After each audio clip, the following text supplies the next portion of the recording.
আসেন, আপনার চেহারা মুখটা একটু দেখি, আসেন আসেন।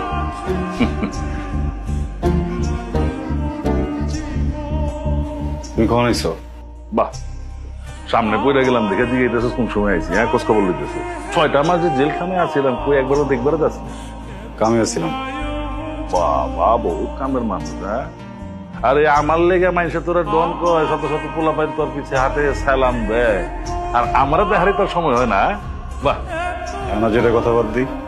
হ্যাঁ, শোনো, এক ধরনের পরিবার আছে, যে পরিবারে বাপের যদি কিছু হয় পুতের বুক চলে, আর পুতের কিছু হলে বাপের বুক চলে। পরিবার তো পরিবার না। তোমার ব্যবসায় যদি 19-20 হয়ে যায়, আমার জন্য তুমি আমার এইগুলি করে দিও, আমি ওটাই করুন, বুঝছো না? আবেগ দিয়ে কথা বলো না। চুপ কর, চুপ কর, এত পটর পটর করিস না, এত পেঁচাল আমার শুনিস না। আবার তুই বাপের লোকের কাজে শুরু করছস? আমি কিছু শুরু করিনি। তোমার জামাইরে করে দিও আমার জন্য যেন না ঝুলায়। তো আমি এই জায়গায় যে বাপে কোনোদিন 2 মিনিটের জন্য আমাদের কোলে লয় নাই, আমার কপালে একটা চুমা খায় কোনোদিন আমার আদর করে নাই, ওই বাপের বুকে পুরোটা মেশিন খালি করে দিতে কিন্তু 1 সেকেন্ডে ভাবো। এটা মাথায় রেখে দিও।